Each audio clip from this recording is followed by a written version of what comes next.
أعوذ بالله من الشيطان الرجيم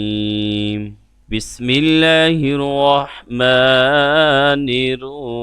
الرحيم تبارك الذي بيده الملك وهو على كل شيء قدير الذي خلق الموت والحياة ليبلوكم أيكم أحسن أملا وهو العزيز الغفور الذي خلق 7 سماوات طباقا ما ترى في خلق الرحمن من تفاوت فارجع البصر هل ترى من فطور ثم ارجع البصر كرتين ينقلب إليك البصر خاسئا وهو حسير ولقد زينا السماء الدنيا بمصابيح وجعلناها رجوما للشياطين وأعتدنا لهم عذاب السعير وللذين كفروا بربهم عذاب جهنم وبئس المصير إذا ألقوا فيها سمعوا لها شهيقا وهي تفور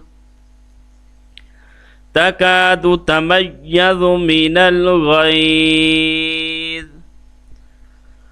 كلما ألقي فيها فوج سألهم خزنتها ألم يأتكم نذير قالوا بلى قد جاءنا نذير فكذبنا وقلنا ما نزل الله من شيء إن أنتم إلا في ضلال كبير وقالوا لو كنا نسمع أو نعقل ما كنا في أصحاب السعير فاعترفوا بذنبهم فسحقا لأصحاب السعير إن الذين يخشون ربهم بالغيب لهم مغفرة وأجر كبير وأسروا قولكم أو اجهروا به إنه عليم بذات الصدور ألا يعلم من خلق وهو اللطيف الخبير هو الذي جعل لكم الأرض ذلولا فامشوا في مناكبها وكلوا من رزقه وإليه النشور أأمنتم من في السماء أن يخسف بكم الأرض فإذا هي تمور أم أمنتم من في السماء أن يرسل عليكم حاسبا فستعلمون كيف نذير ولقد كذب الذين من قبلهم فكيف كان نكير أولم يروا إلى الطير فوقهم صافات ويقبضن ما يمسكهن إلا الرحمن إنه بكل شيء بصير أمن هذا الذي هو جند لكم ينصركم من دون الرحمن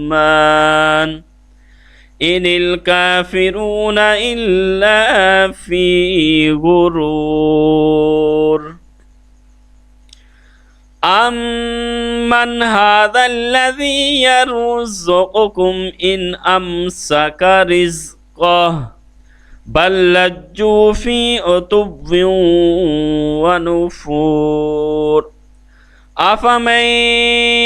يمشي مكبا على وجهه أهدى أمن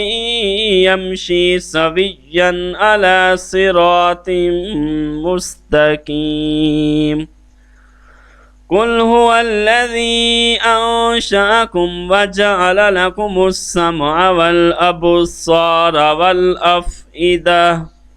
قليلا ما تشكرون قل هو الذي ذرأكم في الأرض وإليه تحشرون ويقولون متى هذا الوعد إن كنتم صادقين قل إنما العلم عند الله وإنما أنا نذير مبين فلما رأوه زلفة سيئت وجوه الذين كفروا وقيل هذا الذي كنتم به تدعون قل أرأيتم إن أهلكني الله ومن معي أو رحمنا فمن يجير الكافرين من عذاب أليم قل هو الرحمن آمنا به وعليه توكلنا فستعلمون من هو في ضلال مبين قل أرأيتم إن أصبح ماؤكم غورا فمن يأتيكم بماء معين أعوذ بالله من الشيطان الرجيم بسم الله الرحمن الرحيم ياسين والقرآن الحكيم إنك لمن المرسلين على صراط مستقيم تنزيل العزيز الرحيم لتنذر قوما ما أنذر آباؤهم فهم غافلون لقد حق القول على أكثرهم فهم لا يؤمنون إن إنا جعلنا في أعناقهم أغلالا فهي إلى الأذقان فهم مقمحون وجعلنا من بين أيديهم سدا ومن خلفهم سدا فأغشيناهم فهم لا يبصرون وسواء عليهم أأنذرتهم أم لم تنذرهم لا يؤمنون إنما تنذر من اتبع الذكر وخشي الرحمن بالغيب فبشره بمغفرة وأجر كريم إنا نحن نحيي الموتى ونكتب ما قدموا وآثارهم وكل شيء أحصيناه في إمام مبين واضرب لهم مثلا أصحاب القرية إذ جاءها المرسلون إذ أرسلنا إليهم اثنين فكذبوهما فعززنا بثالث فقالوا إنا إليكم مرسلون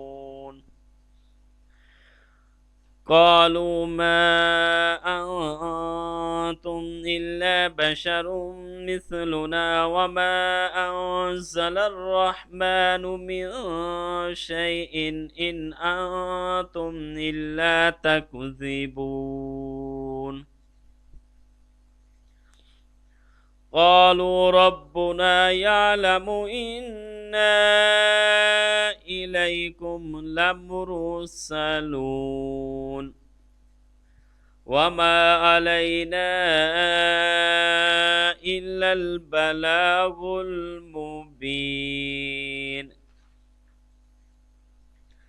قالوا إنا تطيرنا بكم لئن لم تنتهوا لنرجمنكم وليمسنكم منا عذاب أليم قالوا طائركم معكم أئن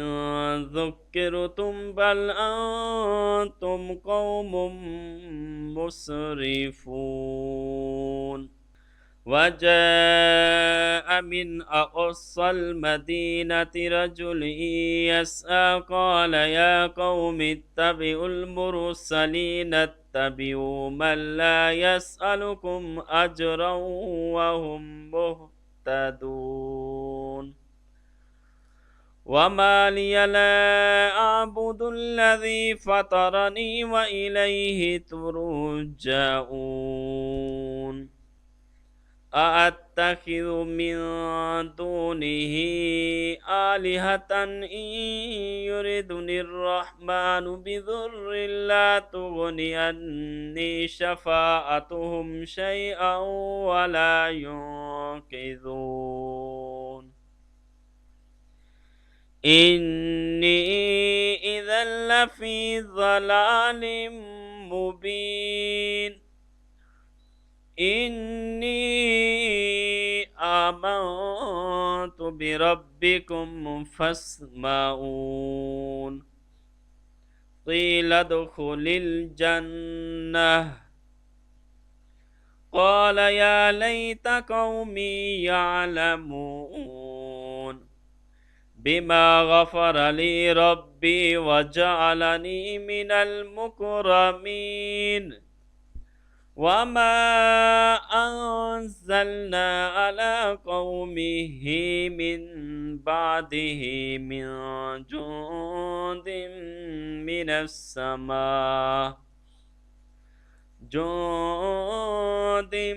من السماء وما كنا منزلين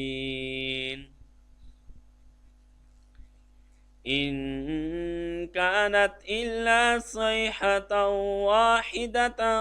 فإذا هم خامدون يا حسرة على العباد ما يأتيهم من رسول إلا كانوا به يستهزئون ألم يروا كم أهلكنا قبلهم من القرون أنهم إليهم لا يرجعون وإن كل لما جميع لدينا محضرون وآية لهم الأرض الميتة وأحييناها وأخرجنا منها حبا فمنه يأكلون وجعلنا فيها جنات من نخيل وأعناب وفجرنا فيها من العيون ليأكلوا من ثمره وما عملته أيديهم أفلا يشكرون سبحان الذي خلق الأزواج كلها مما تنبت الأرض ومن أنفسهم ومما لا يعلمون وآية لهم الليل نسلخ منه النهار فإذا هم مظلمون والشمس تجري لمستقر لها ذلك تقدير العزيز العليم والقمر قدرناه منازل حتى عاد كالأرجون القديم لا الشمس ينبغي لها أن تدرك القمر ولا الليل سابق النهار وكل في فلك يسبحون وآية لهم أنا حملنا ذريتهم في الفلك المشحون وخلقنا لهم من مثله ما يركبون وإن نشأ نغرقهم فلا صريخ لهم ولا هم ينقذون إلا رحمة منا ومتاعا إلى حين وإذا قيل لهم اتقوا ما بين أيديكم وما خلفكم لعلكم ترحمون وما تأتيهم من آية من آيات ربهم إلا كانوا عنها معرضين وإذا قيل لهم أنفقوا مما رزقكم الله قال الذين كفروا للذين آمنوا أنطعم من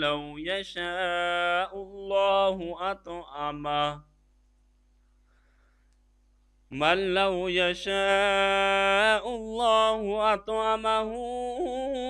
إن أنتم إلا في ضلال مبين ويقولون متى هذا الوعد إن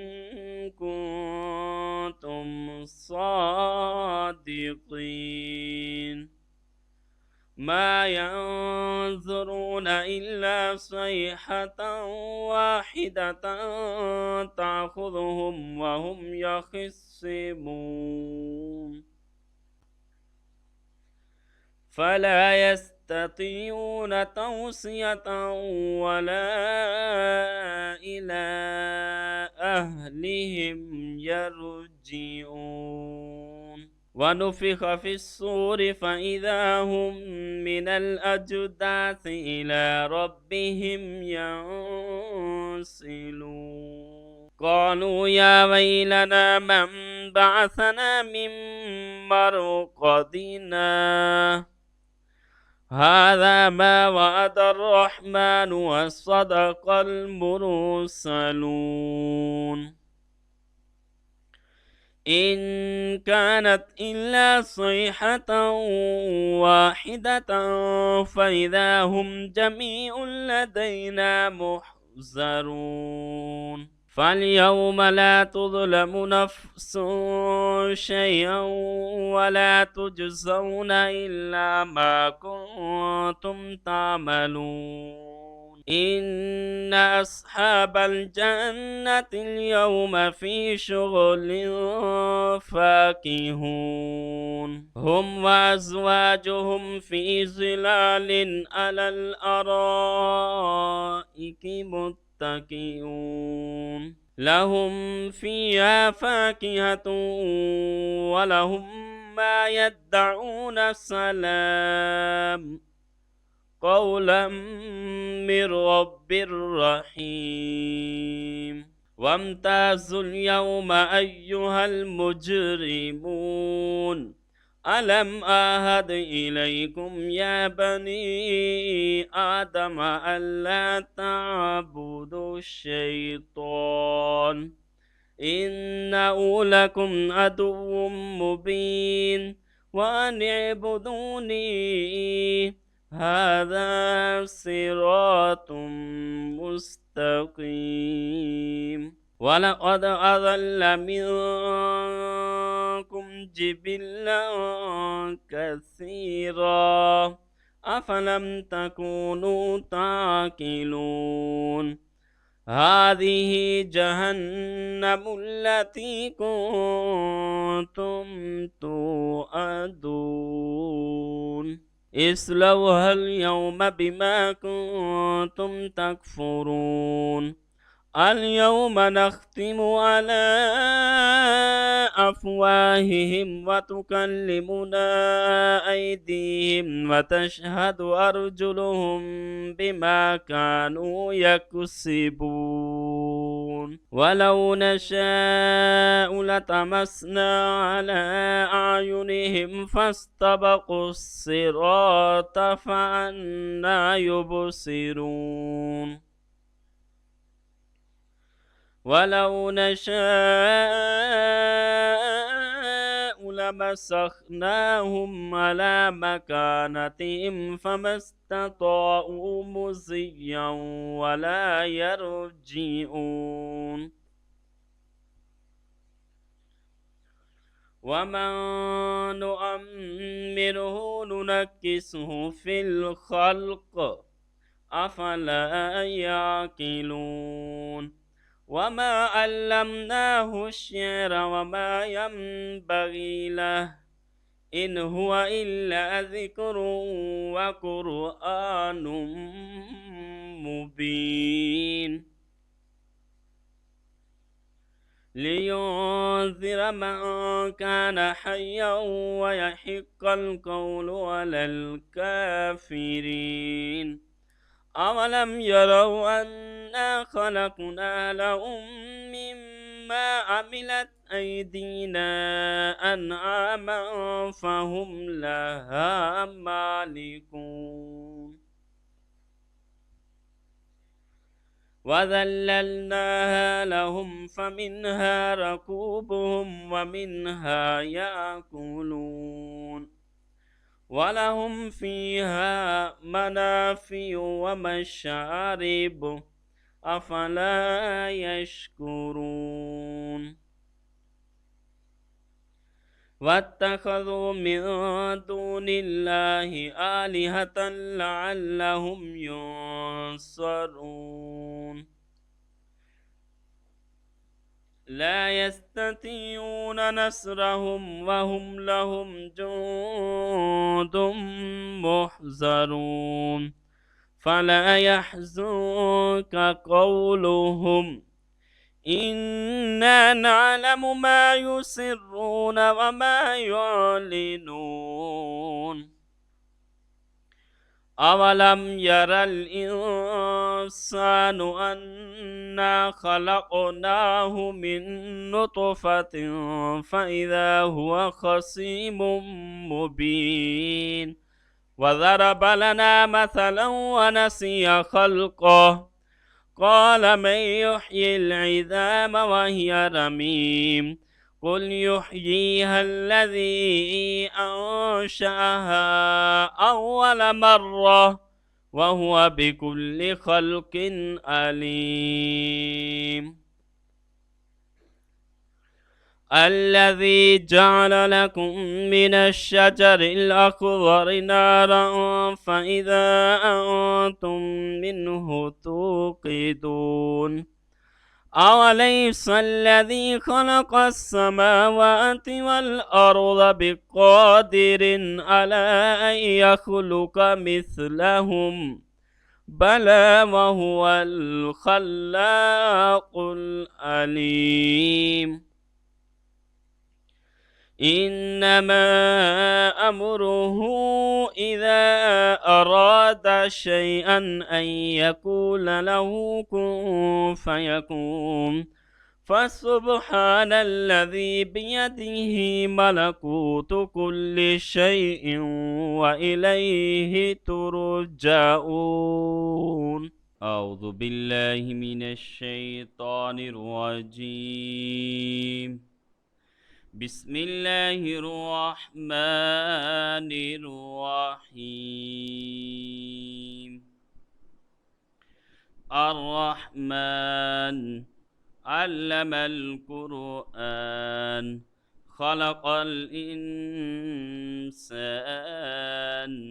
علمه البيان الشمس والقمر بحسبان والنجم والشجر يسجدان والسماء رفعها ووضع الميزان ألا تطغوا في الميزان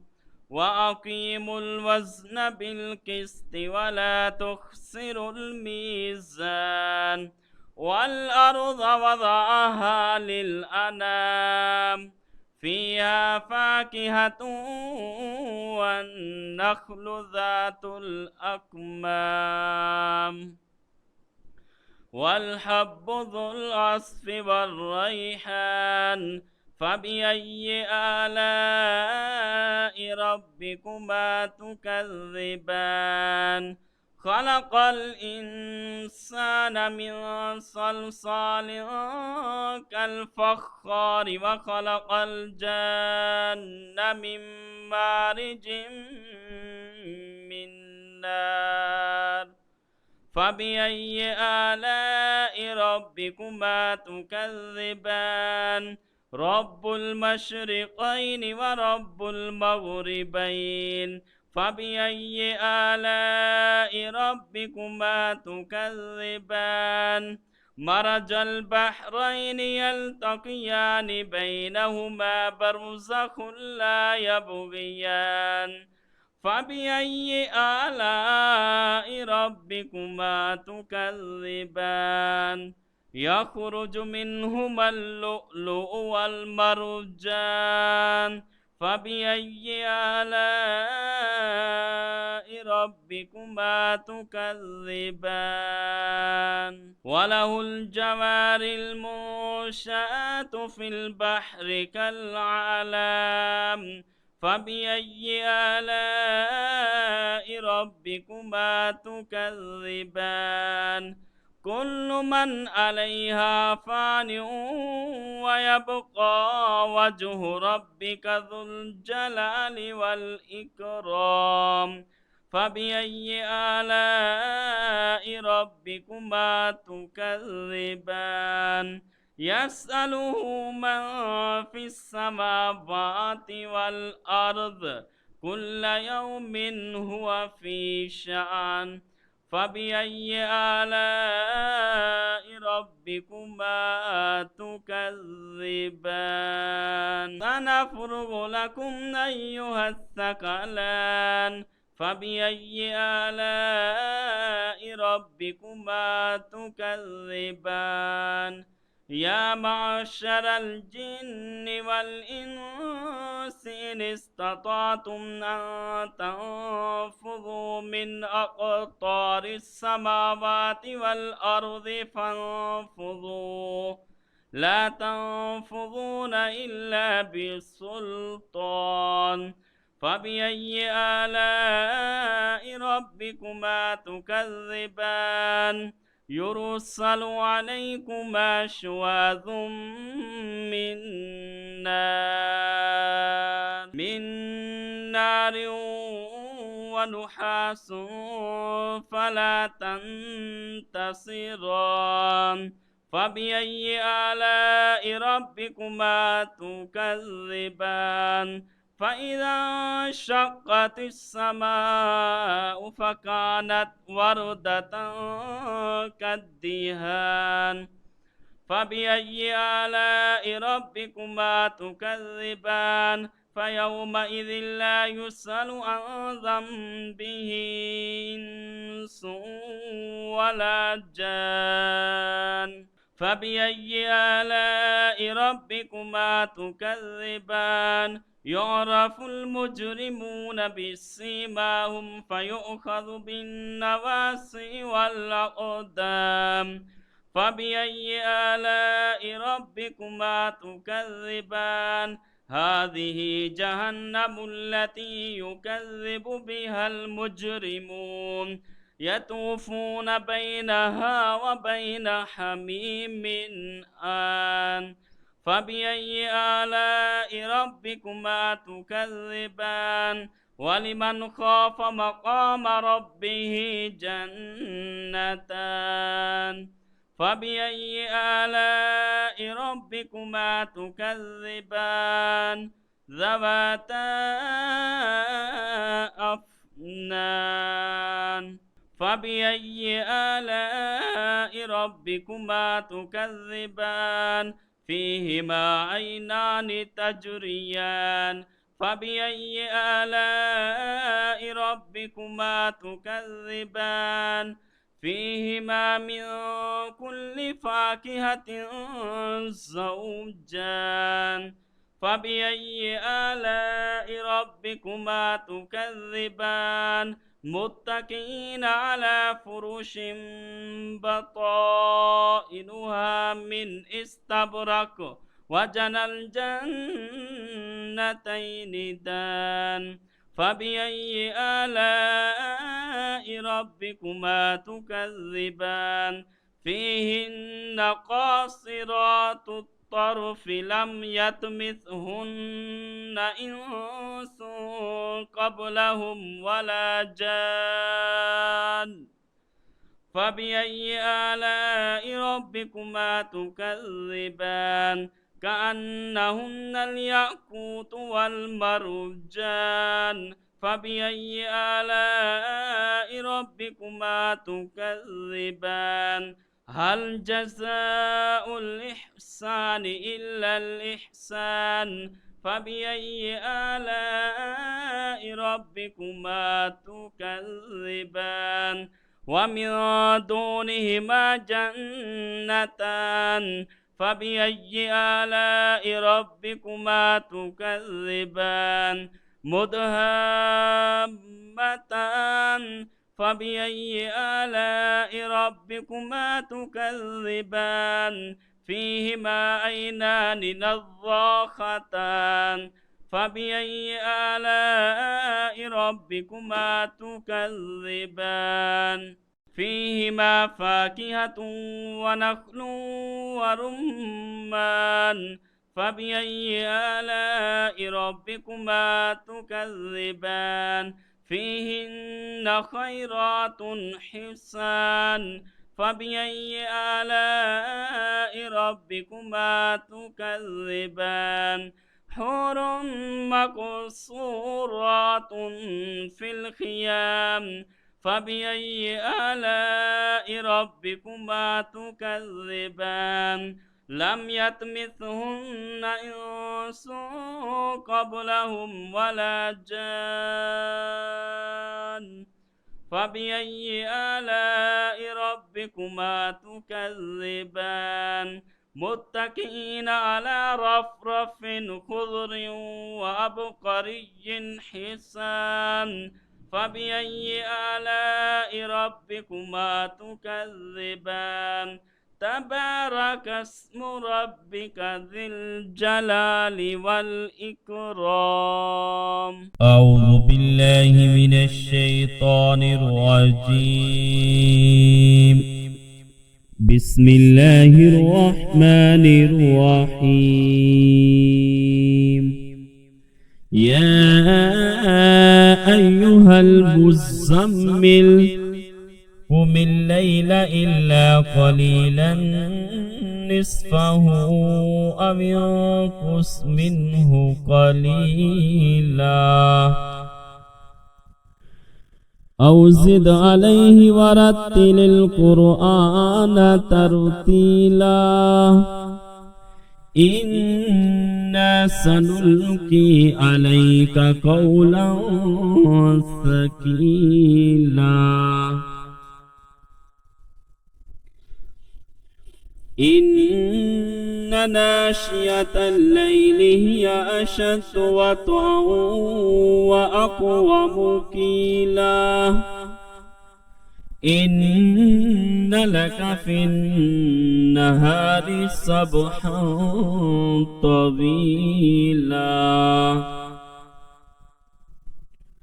واذكر اسم ربك وتبتل إليه تبتيلا رب المشرق والمغرب لا إله إلا هو فاتخذه وكيلا واصبر على ما يقولون واهجرهم هجرا جميلا وذرني والمكذبين أولي النعمة ومهلهم قليلا إن لدينا أنكالا وجحيما وطعاما ذا غصة وعذابا أليما يوم ترجف الأرض والجبال وكانت الجبال كثيبا مهيلا إنا أرسلنا إليكم رسولا شاهدا عليكم كما أرسلنا إلى فرعون رسولا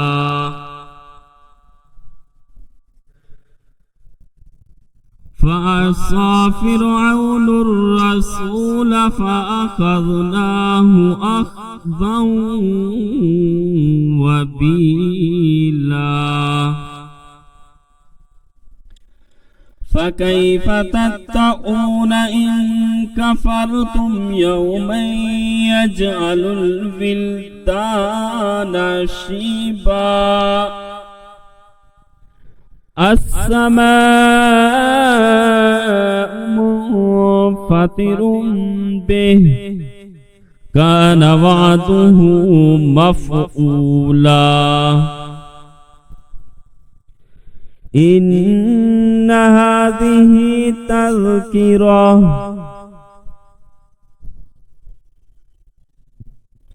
فمن شاء اتخذ إلى ربه سبيلا إن ربك يعلم أنك تقوم أدنى من ثلثي الليل ونصفه وثلثه وطائفة من الذين معك والله يقدر الليل والنهار علم أن لن تحصوه فتاب عليكم فاقرؤوا ما تيسر من القرآن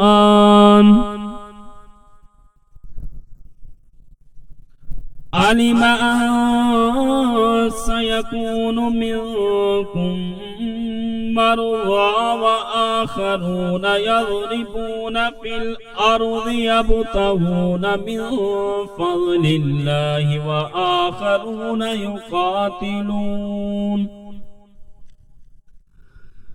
وآخرون يقاتلون في سبيل الله فاقرؤوا ما تيسر منه وأقيموا الصلاة وآتوا الزكاة وأقرضوا الله قرضا حسنا وما تقدموا لأنفسكم من خير تجدوه عند الله هو خيرا وأعظم أجرا واستغفروا الله إن الله غفور رحيم